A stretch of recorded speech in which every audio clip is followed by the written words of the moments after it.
জাপানের মতো উন্নত একটা দেশের স্কুলে কোনো ঝাড়ুদার বা ক্লিনার নাই, তারপরও তাদের স্কুলগুলো সবসময় পরিষ্কার পরিচ্ছন্ন এবং ক্লিন থাকে।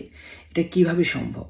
আমাদের দেশে আমরা যেখানে স্কুল ছুটি হলে ব্যাগ গুছিয়ে বাসার দিকে দৌড় দিই, সেখানে জাপানের স্টুডেন্টরা ক্লাস শেষে তাদের নিজেদের ক্লাসরুম এবং যেসব জায়গা তারা ব্যবহার করছে সেগুলো তারা নিজেরাই পরিষ্কার করে, এমনকি তাদের টয়লেটও তারা নিজেরা ক্লিন করে। এবং এইটাকে তারা কোনো শাস্তি হিসেবে দেখে না, এটা তাদের একটা ডেইলি অ্যাক্টিভিটিস এবং তাদের রুলসের মধ্যে একটা।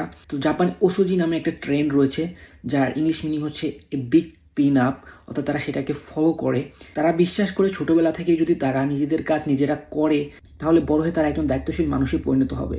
তো জাপানিজ এডুকেশন সিস্টেম আসলে যে শুধু বই পড়ায় তা নয়, তারা প্রত্যেককে একজন প্রকৃত মানুষ হিসেবে বড় করে তোলে।